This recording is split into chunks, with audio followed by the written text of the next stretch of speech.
Alors on peut toujours refuser une offre même s'il s'agit du prix demandé. Vous restez en tant que vendeur vraiment maître du jeu. Donc la jurisprudence actuelle, contrairement à ce qui était dit avant, c'est-à-dire accord sur la chose et le prix vaut vente, ça c'est le code civil, mais la jurisprudence est beaucoup plus pondérée à l'heure actuelle et estime qu'on peut refuser une offre au prix.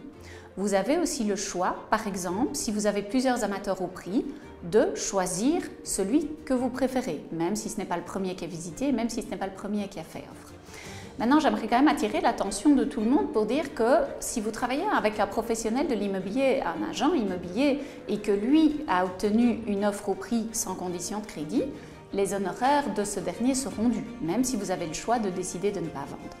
Maintenant, bien sûr, il y a toujours moyen de trouver des accords avec votre agent immobilier en disant « voilà, on a eu pris rapidement l'offre, j'aimerais qu'on essaye peut-être de voir si les 2-3 amateurs qui font l'offre au prix souhaitent surenchérir un petit peu. » Il y a toujours des possibilités de le faire, mais on doit le faire dans un cadre très strict.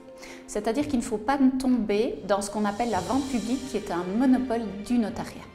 On doit toujours garder un caractère secret aux offres et ça doit se faire dans un cadre très strict pour ne pas que ni votre acquéreur ne sente lésé s'il est en manque d'informations et ni vous ne perdiez une possibilité de vendre à un bon prix.